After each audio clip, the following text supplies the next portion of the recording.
কিন্তু আমার মা প্রতিষ্ঠিত তারপরে সাহেব মা যত কষ্টই হোক মা তার সন্তানের জন্য করে নবীজিকে আত্মীয় স্বজন ছিল সেদিন কেন গেল রাত্রে গেল কেন গভীর রাত্রে গেল সেদিন আপন লোক কেউ জব দিল না আপন লোক কি উইকেট করে গেল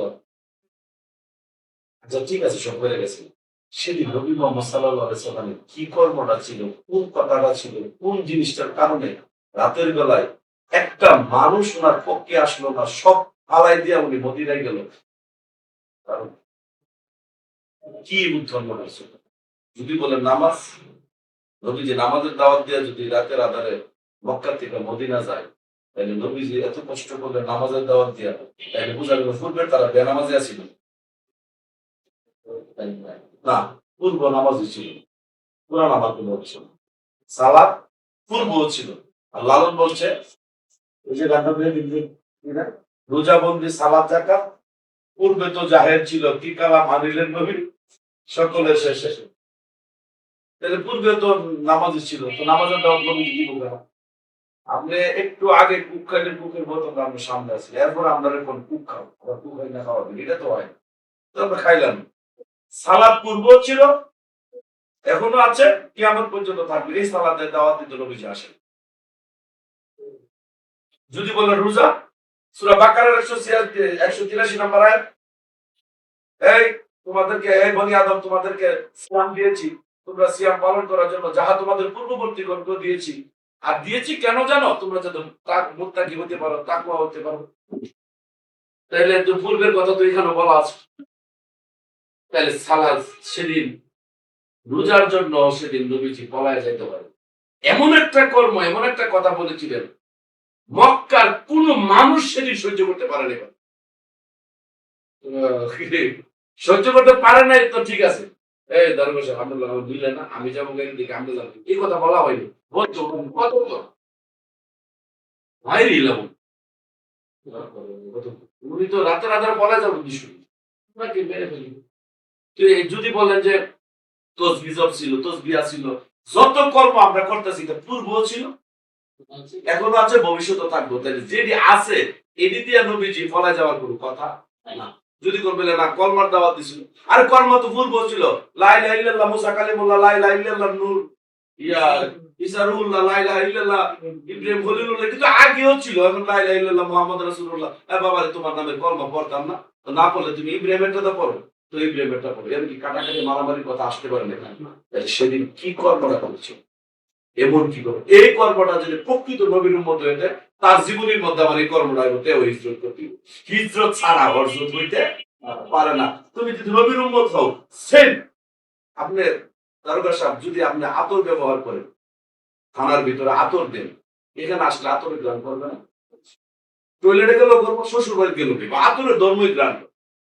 যদি আপনি নবীর উম্মত হন তাহলে নবীর চরিত্র আপনার মধ্যে প্রকাশ তাহলে নবীর এই চরিত্রটা আপনার মধ্যে পায় আপনি তো একবারও বলাইলেন না একবারও তো আপনার আমরা তো 98% লোক তো আপনার সালাম হইতে আর দেখলে দাওয়াত দেওয়া 98% লোক দাওয়াত দিয়ে খাওয়া সালাম দিয়ে প্রমাণ করে আপনি মুনাফিক কারণ কোরআনে স্পষ্ট বলা আছে সূরা আনামের 116 নম্বর আয়াত হে নবী অধিকাংশ মানুষের কথা আপনি শুনলেন না অধিকাংশ মানুষ কথা যদি আপনি শুনেন আপনি আর আমার স্মরণ থেকে ডিসকাস করে দিবে অধিকাংশ মানুষ অনুমান ভিত্তিক কথা বলে অনুমান অনুসরণ করে তাহলে অধিকাংশ মানুষের তো আল্লাহ অধিকাংশ মানুষের যত আয়াত আছে একটু ভালো কথা বলে অধিকাংশ মানুষ কোরআন বুঝে এটা কোরআনের আয়াত অধিকাংশ মানুষ শিরক করে এটা বলতে সূরা ইউসুফের 106 নম্বর আয়াত অধিকাংশ মানুষ প্রদভষ্ট সূরা আনামের 15 নম্বর আয়াত অধিকাংশ মানুষ কোরআন মানে না এটাও কোরআনের আয়াত তাহলে অধিকাংশ লোক আপনাকে সালাম কালাম করে সম্মান করে প্রমাণিত হইলে আপনি এখনো মুমিন হইতে পারেন না আপনি মুনাফিক আছেন অধিকাংশ লোকের দলে আছে সেদিন নবী মুহাম্মদ সাল্লাল্লাহু আলাইহি সাল্লাম রাহমাতাল লিল আলামিন তিনি সাকায়াতুল্লাহ তিনি বরকতুল্লাহ তিনি কুদরতুল্লাহ তিনি হাবিবুল্লাহ তিনি রাসূলুল্লাহ তিনির মতো একজন মহা নবী হইয়া মক্কা থেকে মদিনা যায় উনার হুফও কয় না ভাই তুইলা উনার সাসিও কয় না বাইস্তা তোর তুই দাঁড়ানি তোর লিগে মায়া লাগে এই কথাটা যদি কইতো তো আয়াতে আসতো বা ইতিহাসে আসতো কেউ কয় শুধু একজন ব্যক্তি অল্প বয়সে পিছনে পিছনে হাঁটতেছিল। নবীজি আওয়াজ পায় জিজ্ঞাসা করলে, কে রে? মাওলা আলী সেদিন বলেছিলেন, রসুল তুমি জানো না আমি তোমার জানের সাথে ভালোবাসি? ও জানি তো। তো তুই জানিস না আমার যে মেরে ফেলবে, আমার সাথে যারে পাবে তারে মারবে? আমি জানি তো। তো জানার পর আসছিস কেন? রসুল আমি অনেক দিন ধরে সুযোগ বুঝতেছি, তোমার অনুগত্য করলে যদি আল্লাহর অনুগত্য হয়, তোমার ভালোবাসলে যদি আল্লাহর ভালোবাসা হয়, তুমি পাথর মারলে যদি আল্লাহরই মারা হয়, তোমার হাতে হাত দিয়ে বায়াত করলে যদি আল্লাহর হাত হয়, রসুল তোমার জন্য যদি আমার জীবন উৎসর্গ করতে পারি, তাহলে আল্লাহর জন্যই করো। আমি সুযোগ বিশ্লেষাছি তোমার জন্য আমার জীবনটা উৎসর্গ করে দিই। তখন ভেবেছি কিছু বলেনি। আসো, সেদিন তো মাওলা আলী শুধু রিস্ক নিয়েছিল, আর তো কি হয়েছে? এই মাওলা আলী যে এত বড় রিস্কটা নিল, মক্কা মদিনার মানুষ কেউ রিস্ক নিল না। সে মাওলা আলী বেলায়েতের সম্রাট। পুঁজি যত বেশি, রুজিও তো তত বেশি। সুশীল সরকারের একটা গান আছে, যতই তুই গুরুর প্রেমিক হবি ততই তোর বন্ধুরে পাবি। মাওলা আলী যে রিস্ক নিছে, বড় লোক আছে নিজের মাওলা, যে রসুলের জন্য জীবন বাজি রেখে জীবনকে উৎসর্গ করতে পারে, নবুয়তের বার্তা তার উপরে না দিলে আর কেউ লোক নিতে? এই কথাটা আমি ভাঙলাম না। সেদিন নবী মোহাম্মদ সাল্লাল্লাহু আলাইহি সাল্লাম কি কর্ম করেছিলেন যে তার আজকে সব শেষ করে মদিনা যাওয়া লাগলো, একটা রূপ তার পক্ষে ছিল। ওই এইরকম প্রত্যেকের গুরুর একটা সময় আসে, এবার একটা কষ্টের সময় আছে। সেদিন যদি ভক্তটা বুঝতে পারে, গুরুর হাল ধরতে পারে, সেই তলা বিশুদ্ধ,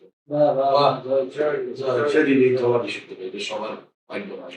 এই হালদা মাওলা আলী কেমনে দোষ ছিলেন এই বিষয়ে কথা বলুন। নবীজির কাছে 6 মাস পর্যন্ত ওহী আসতেছিল, আল্লাহ অভিমান করেছিলেন 6 মাস ওহী আসে। নবীজি জাবালুর পাহাড়ের উপরে এদিকে একটা দূর দেয়, এদিকে একটা দূর, এদিকে একটা দূর দেয়, ওইদিকে একটা দূর দেয়। একটা সুস্থ সবল মানুষ যদি পাগলের আচরণ করে, নিশ্চয়ই মানুষ তারা নিয়ে মন্তব্য করে, যেহেতু সম্মানী ব্যক্তি সেই। আল্লাহ রসুল যখন পাহাড় থেকে ছুটাছুটি করতেছে, আল্লাহ তখন আয়াত নাযিল করলেন সূরা নজমের 1, 2, 3, 4, 5, 6 এর মধ্যে সুন্দর করে বলা আছে, বলতেছে এখানে বলা আছে, নক্ষত্রের কসম তোমাদের মধ্যে প্রবেশকারী যে মোহাম্মদ তাকে তোমরা পাগল বলিও না। এই কথাতে বোঝা গেল নবীজির মধ্যে এমন একটা সিচুয়েশন হয়েছিল, জগতের মানুষের পাগল বলতো, বললো আল্লাহর এটা কষ্ট হইল, এর জন্য আয়াত সাহাবাগণের কাছে আগে পাঠাই দিছে যে আল্লাহর নবী যাহা করতেছে তাহাতে তোমরা পাগল বলিও। এরপরে কথা আসছে, তিনি মনে হয় এরপরে কথা আসছে, সে নিজের প্রবৃত্তি থেকে কোনো কথা বলেন না, আমি যা বলি তাই সে বলবে। এতে প্রমাণিত হইল আল্লাহ যাহা কর নবী যদি তাই কর, তাহলে পাগলরা নবীজির মনে মনে হয় নাই, আল্লাহর জন্য পাগল। এ কথা নবীজি পাগল হয়ে এই পাহাড়ের উপরে ছোটাছুটি করতেছে, ছোটাছুটি করতেছে, অনেকদিন হয়ে 6 মাস পর্যন্ত নবী আসে না। মাওলা আলীর সাথে আল্লাহ রসুলের দেখা। নবীজি তো আরেকটা হাকিকত ঘুরতেছে, আল্লাহর দর্শনের জন্য, আল্লাহর সাথে কথাবার্তা বলার জন্য, আল্লাহর সাথে মোলাকাত করার জন্য উদয় হয়ে গেছে। আর এদিক দিয়ে মাওলা আলীর ভিতরে আগুন বাড়তেছে, আল্লাহ রসুল আমি দেখি না, তিনি তো আমার জান, তিনিকে আমি জানের চাইতে বেশি ভালোবাসি। জানের চাইতে যতক্ষণ পর্যন্ত বেশি ভালো না বাসবে ততক্ষণ পর্যন্ত আর গুরু ভক্ত হয় না। তাহলে জানের চাইতে বেশি ভালোবাসছে যারে, বিশ্লেষতেছে আল্লাহ রসুল কই আছে, বিশ্রিতে বিশ্রিতে বিশ্রিতে সব জায়গা চেক দিছে, দিয়ে গিয়ে লাস্টটা বলতেছে আল্লাহর বন্ধু জাবালুর পাহাড় ছাড়া কোথাও যাবে সম্ভবত ওই যাবে মাওলা আলী ওয়াদান জাবালুর পাহাড় গিয়া দেখে নবীদের আছে, ঠিক নবীজিকে দেখতে পাইনি, কিন্তু নবী একজন না, নবী 2 জন, কয়জন নবী আসলে কয়জন, জ্ঞান ভালো। সেদিন আল্লাহ চিন্তা করলো যে নবী মুহাম্মদ সাল্লাল্লাহু আলাইহি সাল্লাম আমাকে দেখার জন্য যেভাবে পাগল হয়েছে, জাবালুর পাহাড়ে যদি নবীকে সান্ত্বনা দিতে যায়, আর আমি যদি জিবরাইল পাঠাই, নবীজি সান্ত্বনা হবে না, কারণ নবী জিবরাইলের জন্য পাগল না, নবী স্বয়ং আল্লাহর জন্য পাগল। আর আমি আল্লাহ যদি জিবরাইল রূপে সেখানে উদয় হয়, তাহলে জিবরাইলের জিব্রাইলের পরিচয় দিয়া পরের দিন ইবলিশ আবার জামালুল পাহাড়ের মধ্যে একটা ঝামেলা করতে পারে। ইবলিশ এই পথ অবলম্বন করে এই পথে আমি আল্লাহ তুল পাহাড়ে উদয় হব না। তখন আমরা চিন্তা করি, আমি যদি পিতামাতার সুরত ধরে যদি নবী মুহাম্মদের কাছে যাই, জিব্রাইল ইবলিশ পিতামাতার সুরত ধরতে পারে। সূরা লুকমানের 33 নম্বর আয়াত। সেই প্রমাণিত ইবলিশ তোমাকে আল্লাহ সম্বন্ধে ধোঁকা দিতে পারে, ইবলিশ আল্লাহ সম্বন্ধে ধোঁকা দিতে পারে, তাহলে জিব্রাইলের তো পরিচয় দিয়ে তোমার পথ ভ্রষ্ট করতে পারে। আল্লাহ আমি এমন একটা ছদ্মবেশ ধরবো যে ছদ্মবেশটা ইবলিশ ধরতে পারবে। আমি যদি তুল পাহাড়ে নাই না পর্দার আড়াল থেকে বলি, হ্যাঁ মুহাম্মদ তুমি কেমন আছো, থামো, আমি আসছি, আসো কুদরতি ভাবে তোমার লোক মুসাফা করি, এটিও ইবলিশ করতে পারে। কারণ আমি বগুড়ার মেয়ের ভালোবাসি, আজকে রাত্রে ঘুমাইছি, রাত্রেবেলা বগুড়ার মেয়ের লোক আমার দর্শন হয়ে গেল, বগুড়ার মেয়েকে আমার কাছে আসছে না, তাই সেটা ইবলিশ আসছিল। ইবলিশ যদি বগুড়ার মেয়ের ভালোবাসা যদি রাত্রে ঘুমাইলে বগুড়ার মেয়ের বাড়িতে থাকে, মুসলাম যদি মেয়ের আমি পাই, তাইলে কি হলো ইবলিশই আকামবি করেছে। তাহলে ইবলিশের সুরত ধরতে ফার্স্ট, তাহলে পশু পাখির সুরত ধরতে ইবলিশ, পর্দার আড়াল থেকে কথা বলতে পারে, নৈরাকার থেকে ইবলিশ কথা বলতে পারে, বিভিন্ন মানুষের সুরত ধরতে পারে। আল্লাহ কয় আমি এটা কোন সুরত ধরবো না, আমি আল্লাহ জানি ইবলিশ যে সুরত ধরতে পারে ওই সুরত আমি নবী মুহাম্মদের কাছে যাব না। ইবলিশ একটা সুরত ধরতে পারে না, নবীজির সুরত ইবলিশ ধরতে পারে না, আমি নবীর সুরত হই, আমি সেদিন নবীর সামনে উদয় হয়ে যাব। সেই জন্য মাওলা লিখে নবী হাজার দুইজন তো গিয়ে নবী দুইজন মাওলা লিখে কাম দেয়া কয় নবীজির এত ভালোবাসি, নবী দুইজন দেয়া যায়, অরিজিনাল নবী কোনটা, যদি অরিজিনাল নবী বাদ দিয়ে আমি নকল নবী রামজাদা দিলে তো আই লাভ ইউ নবী মুহাম্মদ সাল্লাল্লাহু আলাইহি ওয়াসাল্লামকে ভালোবাসি, আর অরিজিনাল নবীটা যদি একুর কয়েছে কি পরিমাণ যদি কষ্ট পাই, আমি মাওলা আলিশ উপায়টা কি হবে, আমি একটা বাসুর পেরে যাবো কোনটা অরিজিনাল নবী আর কোনটা নকল নবী। আমি অরিজিনাল নবী ছাড়া তো সান্ত্বনা পাবো না।